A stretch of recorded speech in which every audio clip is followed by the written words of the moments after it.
So thanks everyone for joining us for our CMMC 2.0 update. As we all know, we have seen some big changes coming that have been added to CMMC. And so here at Contigo, we really wanted to get that out to our clients so they know specifically what those changes are and where to go from here. So if you haven't seen any of the previous webinars, a lot has changed. So I will say it's still beneficial to go back and watch. Kind of gives you that background of where CMMC started. If you have some, you don't really know what's going on of the inception of it. But as far as the different changes, we're going to cover that here and future webinars that we will have to kind of go over some of the more specifics of 2.0. So with that, my name is JD Thompson. I am a CMMC registered practitioner. And we will go ahead and get started. So let's start with the lead up. As we know, the interim rule was published in 2020. That really amended the DFARS to really implement CMMC framework in order to assess contractors on their cybersecurity requirements and enhance the protection of CUI. That is the beginning of all of this. The federal government went to 10 of the biggest primes, did basically an assessment on their implementations of NIST 800-171, which is required of DFARS 7012 clause, and 9 out of 10 of them failed. So really they decided to come up with what is the best way for us to know that companies are keeping CUI or controlled unclassified information safe. So with that, they decided to do a third-party assessment program for all companies within the defense industrial base. And that was the inception of CMMC as far as, the later end of 2020. Then they gave us about 30, 60 days. And in November, the interim rule became effective. So in the time between when it was published and when it became effective, there were over 850 public comments. And these all raise concerns for the defense industrial base specifically, for small to medium-sized businesses. How are we supposed to implement all this? What does all of this mean? How do we get help with it? This is a lot to understand and comprehend. And so in lieu of that, in March of 2021, the DoD decided to do an internal review of CMMC. Since then, we've just been kind of playing the waiting game to figure out what's going to happen, where are we going from here. Companies continue down the CMMC path, have made some implementations, made some changes, have invested a good amount of time and energy and money into making this assessment happen. And then lo and behold, about a few weeks ago, we were told about CMMC 2.0. So what are these changes? So if you look to the left, you can see the model 1.0. As we all know, there were 5 levels. It started from the very basic level of level 1 with only 17 practices, moved its way up into level 5, which contained 171 different practices with 5 processes in total. They really wanted to streamline that down, make it a little bit more of an understanding program. And so here to the right, you can see CMMC Model 2.0. So instead of 5 levels, they've really eliminated levels 2 and level 4, which were both transitional steps to get to the next level anyways. Those were more of, you will never be assessed at this level, but this is a good way to get from level 1 to level 3, and then from level 3 to level 5. So instead of having those transitional levels, they took those out, and we're left with levels 1, 2, and 3. So the level 1 is going to be roughly the same. You're going to have just the 17 practices that were already in the level 1 for CMMC. That's going to continue through to the model 2.0. If you were already thinking that you were going to be a level 1 company, then there's no real changes for you other than the assessment criteria, which we'll talk about in just a second. Level 2 is now level 3, where you're going to have 110 practices. They eliminated those 20 Delta controls to really subtract from that 130 from the original level 3 to the 110 practices that are aligned with NIST 800-171. There are 110 practices in NIST 800-171, which obviously is a 1-to-1 ratio for level 2. And then level 3, you've got 110 plus. We're not really sure what that means yet, but it is going to be practices based on 800-172. There's going to be a little bit more to it. It's going to be a little bit more in depth. And if I can talk for a second about the assessment, the level 1 now is an annual self-assessment. This has kind of caused a little bit of confusion because the whole reason for making the CMMC in the first place was to have a third-party assessment come through. But with having a self-assessment, what they've done to kind of counteract let's just say that we've done it, or yes, we're implementing it, but we're not doing it to the fullest extent that we should be. They are now making it to where company decision makers have to sign off personally with that self-attestation. So a CEO of a company is going to sign off saying, I so-and-so declare that we are following these. So it's going to put a little bit more of an impact, kind of hold them personally liable for making sure that those practices are actually implemented. From a level 2 is where it kind of gets a little bit more confusing. So you have every 3 years, a third party is going to assess those companies that are deemed necessary. What they've listed as necessary is what they are calling CNSI, or Critical National Security Information. We're not really sure what that means, but it is bifurcated into prioritized and non-prioritized. So if you are listed as prioritized, they're going to take that as having critical national security information. And if you're non-prioritized, that means they're basically saying you don't.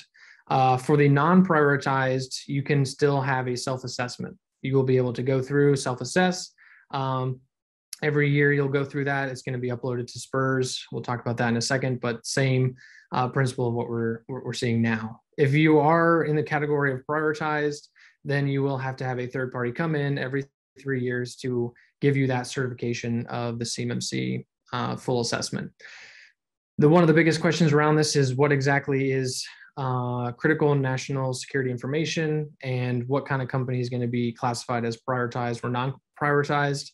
And until that comes in, we have no idea. I really want to stay away from any kind of speculation and really just want to give the facts, because even the accreditation body themselves have been saying that things are subject to change. The whole process they've given us is 9 to 24 months. And in those 9 to 24 months, the rules will be created. They're shooting for the rules to be implemented and written into the 38 or 32 CFR and 48 CFR, basically going into the rules of what it is, and then the needed changes to CMMC that will be in the 48 CFR.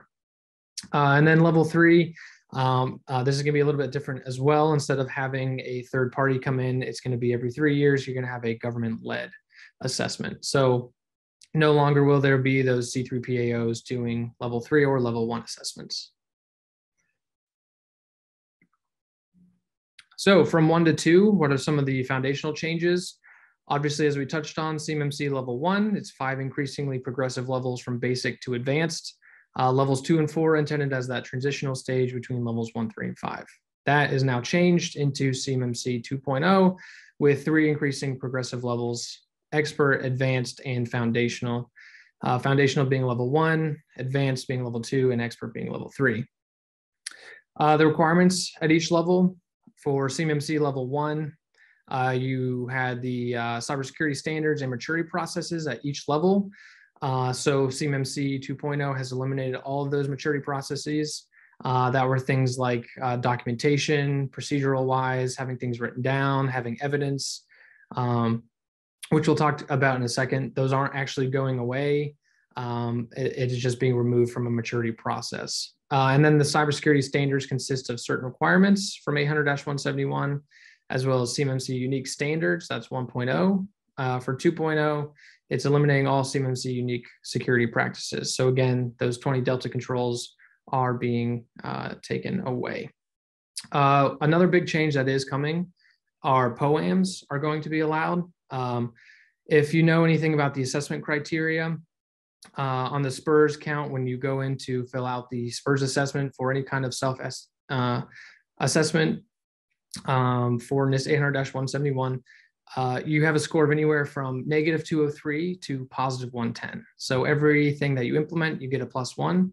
And then for certain requirements, if you're not doing it, you can get anywhere from a -1 to a -3 to a -5. So what they're saying and the guidance they've given us so far is that POAMs are allowed, but the 5-point questions, or the ones that are most critical, will not be allowed to be on the POAMs.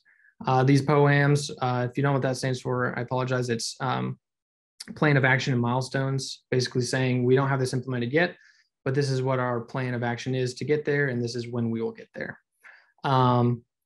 If the federal government, the DoD, decides that a POAM is required or allowed, for your organization, there's a potential of only up to 180 days until full implementation. So if you're missing, you have a score of 100 out of 110, you're missing 10 things, they're giving you 180 days to really get there and have it fully implemented. So again, I do want to state that the CMMC accreditation body is saying that these things are subject to change. So depending on how the ruling comes out, I'm sure there's going to be more public comments on those rules. And so with all of this, keep in mind that the base model that they're running for is 800-171. So the question is, with self-assessments being in play again, how is the federal government going to basically know for sure that companies are following 800-171? How do they know that when a company says, yes, we're following it, that they really are following it? So that leads into the DOJ's Civil Cyber Fraud Initiative.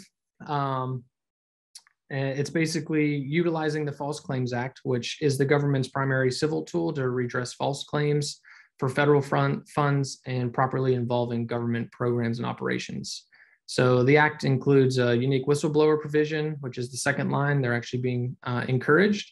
So it allows private parties to assist the government in identifying and pursuing fraudulent conduct and to share in any recovery and protects the whistleblowers from further violations or failures of or failures from retaliation. So if you got someone in your company who reaches out to the DOJ and says, hey, we're really not following this, they're going to be protected. We're not really sure what kind of, if there's going to be a reward process or something that they're looking at, but we do know what the DOJ has said is that there's $11,000 to a $22,000 fine per finding. So let's say, the kind of, you have, again, 100 implementations out of the 110. You say you're doing all 110. They come and find out that you're actually 10 short.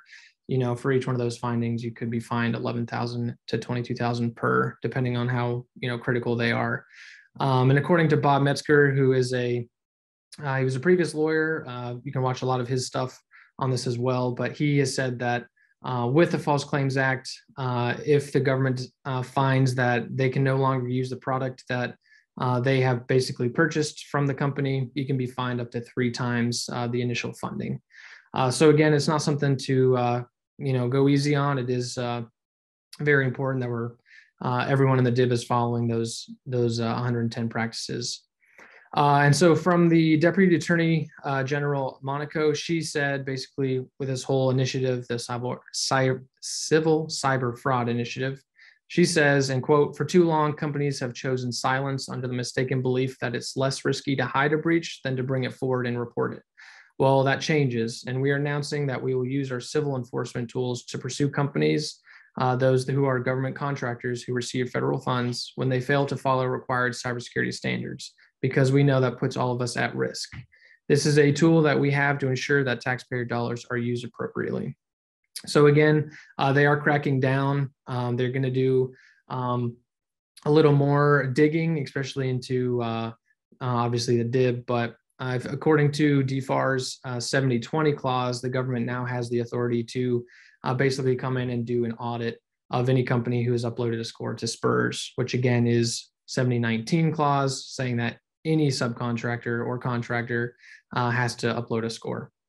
So be looking out for that. But at the same time, you probably ask yourself, so what do I focus on now? What is my company supposed to do now with these changes to 2.0?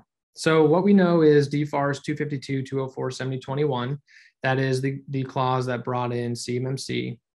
it is now on hold. They have stopped all the pilot programs.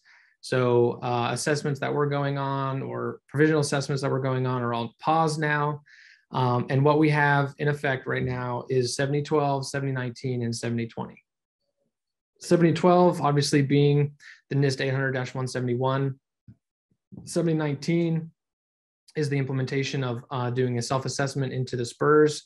For each cage code that you might have, that's going to be uploaded into the SPURS account. So the government knows, okay, they have done a self-assessment of NIST 800-171 for their company. And then 7020, again, gives the government the ability to come in and do an audit on companies that have uploaded to SPURS.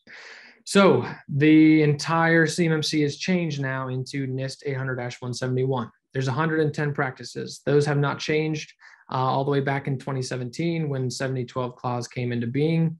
If you have any sort of contract now with the government, most likely you have the 7012 clause in there. And with you being in contract with them, you are stating that I am following these 110 practices already. So again, the assessment score is going to be uploaded to SPURS. The government's now going to be auditing. Those are both 7019 and 7020. But the interesting part of this is, okay, you told me already that the 20 Delta implementations are gone. The maturity processes with documentation, the policies and procedures is all gone. So I don't need to do any of that, right? Well, no, because if you look at Appendix E of NIST 800-171, it's called Tailoring Actions. And each domain listing at the beginning has a policies and procedures listed as NFO. So if you go to the original, or if you go to the original NIST 800-171 or even revision 2, they have the Appendix E. You can look and see that NFO is expected to be routinely satisfied by non-federal organizations without specification. So they don't need to specify to who needs to follow this. This just needs to be done. So if you look at it, the table E2, this is straight from the special publication 800-171. Even though it's pulling from 853, the tailoring action for security awareness and training, you can see there AT-1 is security awareness and training policy and procedures. So even though the maturity process is gone for CMMC, that does not mean that you no longer have to do policies and procedures. And if you take this one specifically for awareness and training, you can see at the bottom AT4 is another NFO. Those are security training records. So you even have to prove the fact that, okay, here my employees have done the security training and here are the records of that. So it's a lot of changes. There's a lot of things that are happening. Again, what I want to highlight is 800-171 is not going away. It's been there from the beginning. It's still being implemented now, and the government is now going to start cracking down on companies who are not following 800-171. So that is the most important key. Secondly, there's probably going to be future changes to come with the 9 to 24 months of the new ruling. Until we get it into 32 and 48 CFR. We're not really going to have the any kind of scoping guidance. We're not going to have any kind of assessment criteria other than what we already have in 800-171 alpha, which is still over 300 some assessment criteria. So there is still a lot to get done. However, what I really want to be critical about is, and what we're being told as well, is we used to have until 2025. That was the original date where everything was set to go live. Every company was then, every company in the defense industrial base will then have a clause 7021 saying they need to be CMMC certified. Well, with this new ruling, them saying it'll take about 9 to 24 months, they are now saying that in 9 to 24 months, you will have basically, you will be enforced to make sure you have all of these practices done. They're implemented, you're running smoothly, you have it all documented. We can come in and you can just show us this is what we're doing and here's evidence of it. So it's actually picking up on the timeline a little bit.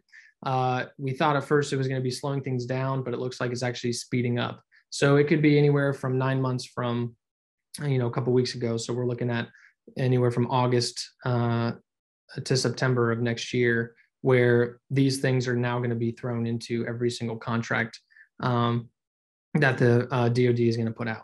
So that really puts a time frame of, okay, we need to start getting ahead of this thing. We need to start working on these practices. We need to start working on our policies, procedures, our documentation, all of it.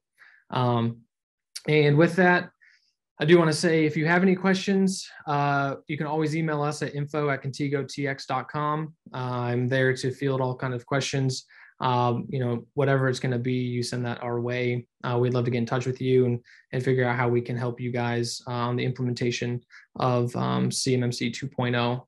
At the same time, the Acquisition and Sustainment Office under the Security of Defense website, I have it listed there. They have a frequently asked questions page. If you just Google CMMC 2.0, it should be one of the first links that you can click on.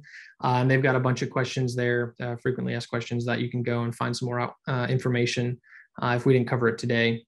But with that, I want to say thank you. Bear with us in Contigo as we are also, having to implement this, and we're also, rocking with the changes. But I'll turn it over to Monty right now if we have any questions, we can go from there. Thank you, JD. We have one question so far. What is the new estimated cost of implementing CMMC 2.0 for companies? It's a great question. So originally with CMMC, we were while waiting for the cost estimate. The DoD said they were coming out with one. We waited patiently for it, and they sent it out. The downside to them sending that out was it was actually tailored to already having implemented NIST 800-171. So they took the additional things that should be required from CMMC 1.0 and associated costs with those, but they didn't include any costs that it would take to implement any practice from NIST 800-171. So likewise, they told us that they're gonna come out with a new cost estimate. But, again, without speculating too much, it's probably safe to say that they're also not going to include anything about implementing any sort of practice from NIST 800-171. So really with that, I don't think the cost amount is going to be big at all, depending on, the size of the company and the players. But, that's a great question. All right, I believe that is the only question we got today. Thank you everyone for joining. We hope you have a wonderful day.